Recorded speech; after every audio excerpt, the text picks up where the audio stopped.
¿Alguna vez te has detenido a pensar en el poder que tienen las palabras para construir puentes o, por el contrario, para levantar muros invisibles? Vivimos en un mundo lleno de etiquetas.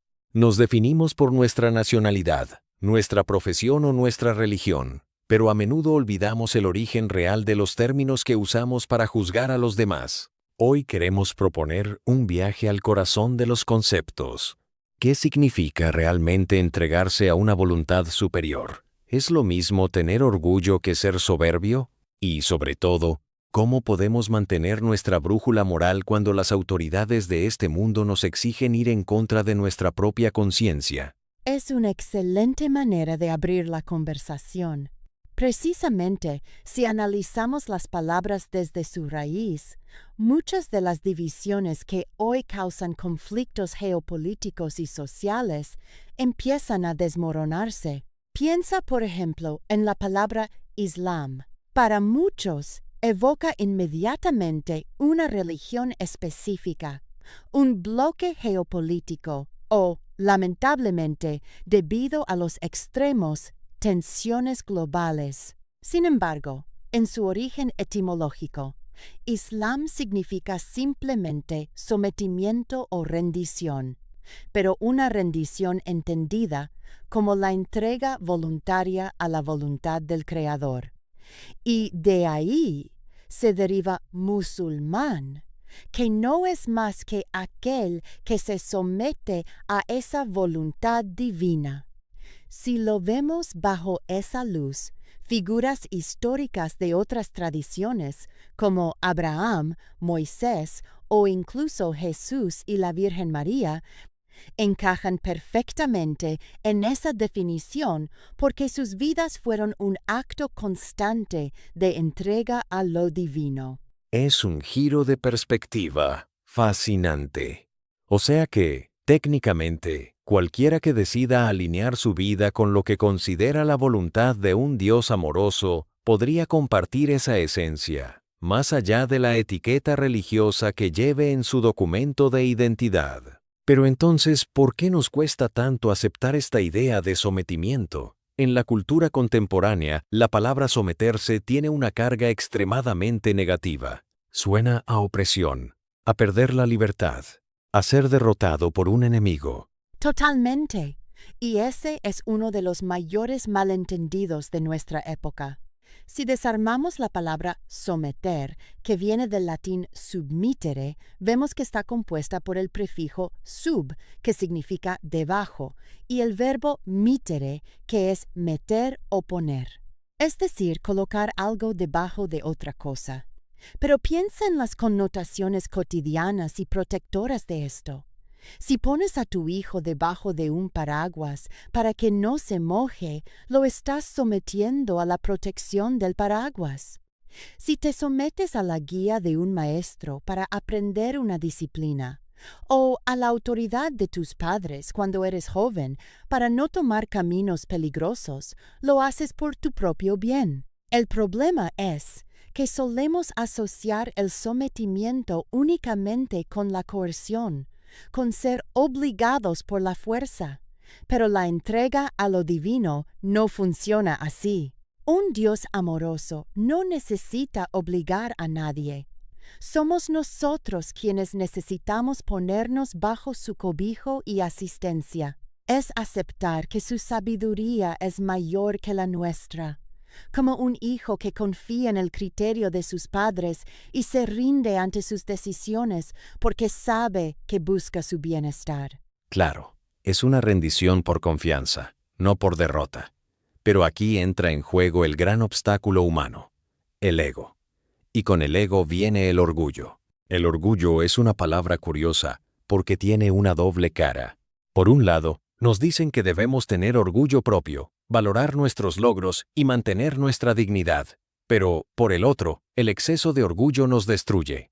¿Dónde está la frontera entre un orgullo sano y la soberbia? Esa frontera es delgada pero crucial. El orgullo, en su sentido positivo, es amor propio, es valorar quiénes somos y actuar conforme a nuestros valores.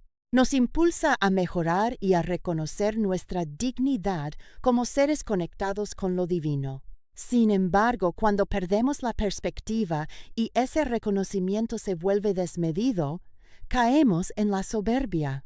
La soberbia es el deseo de superioridad, el creer que no necesitamos de nadie, ni de los demás, ni de Dios. Tomás de Aquino explicaba que la soberbia es la raíz de todos los vicios porque nos hace creer que somos el centro del universo. El soberbio se vuelve arrogante, autosuficiente y sumamente susceptible a cualquier crítica o corrección. Y lo peor es que la soberbia suele disfrazarse de orgullo noble, lo que hace que sea muy difícil de detectar en uno mismo. Y para combatir algo tan arraigado en la naturaleza humana, ¿cuál es la herramienta? Porque imagino que no basta con decirse a uno mismo que se debe ser más humilde. No, requiere un ejercicio consciente. La palabra humildad viene de humilitas, que a su vez proviene de humus, es decir, la tierra, el suelo.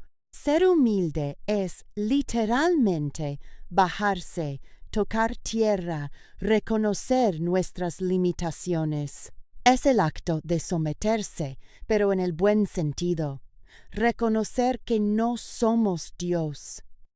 Aunque tengamos un origen divino o capacidades extraordinarias, no somos el Creador.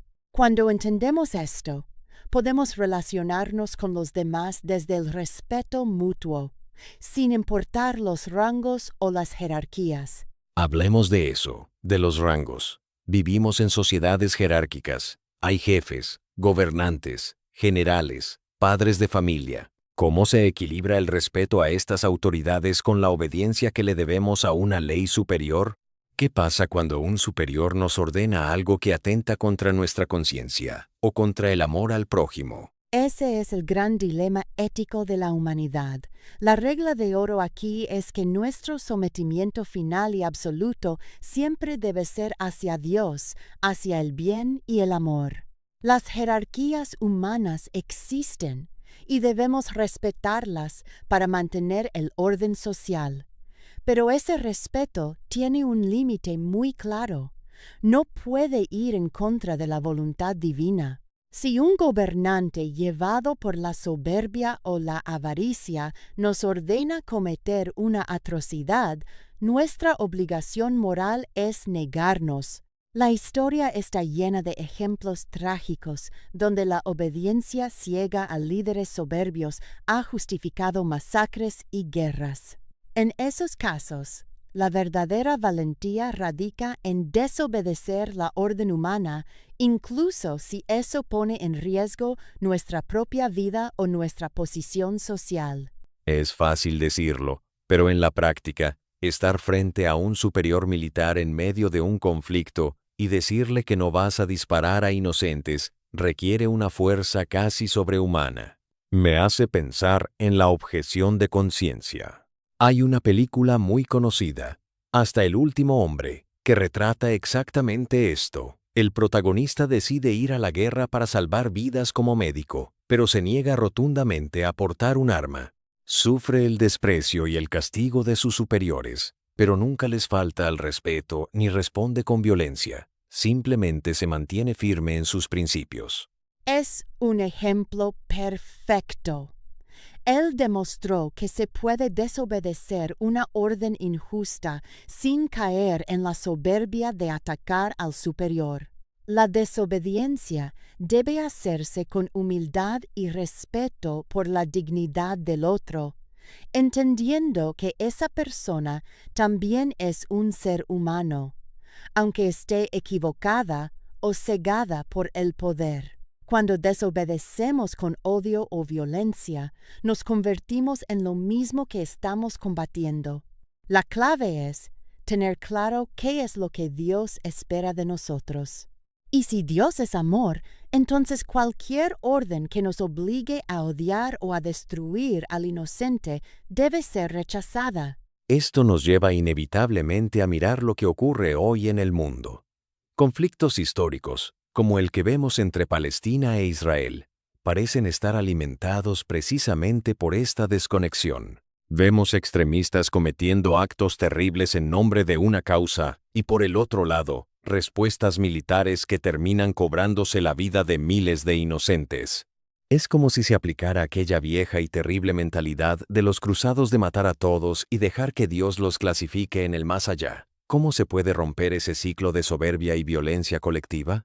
Es doloroso ver cómo los conflictos geopolíticos se disfrazan de guerras santas.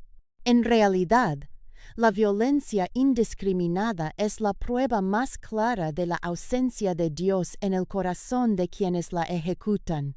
Cuando una nación o un grupo decide que es aceptable que paguen justos por pecadores, está actuando desde la soberbia absoluta, creyéndose con el derecho divino de decidir quién vive y quién muere. En el fondo, no se trata de una lucha entre religiones o etnias. Es una lucha universal entre quienes deciden someterse a la voluntad de los hombres, al odio y al poder, y quienes deciden someterse a la ley del amor, incluso en las circunstancias más extremas. Al final, las etiquetas de judío, cristiano o musulmán pierden valor si nuestras acciones no reflejan compasión y respeto por la vida del prójimo. Es una reflexión muy profunda. A veces nos sentimos impotentes ante estos grandes acontecimientos globales. Pensamos que, como individuos, no podemos detener una guerra o cambiar las decisiones de los gobernantes. Pero lo que sí podemos controlar es nuestra propia respuesta ante las situaciones cotidianas de injusticia, orgullo o presión social. Exactamente. La transformación empieza en lo individual. No podemos evitar que el mundo siga su curso o que se cumplan ciertas dinámicas históricas complejas, pero sí podemos decidir no formar parte de la masa que actúa por inercia o por odio. Cada vez que elegimos la humildad sobre la soberbia, cada vez que decidimos proteger a alguien colocándolo bajo nuestro cobijo en lugar de oprimirlo, estamos viviendo el verdadero sentido de la entrega. La voluntad divina no es un conjunto de reglas dogmáticas para controlar a la sociedad.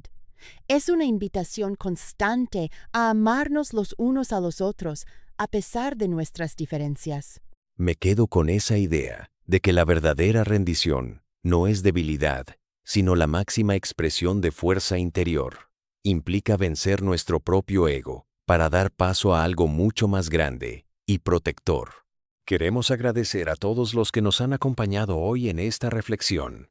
Los dejamos con una pregunta para llevarse a casa. En sus vidas diarias, ante las presiones del entorno y las demandas de la autoridad, ¿a qué o a quién están eligiendo someterse realmente?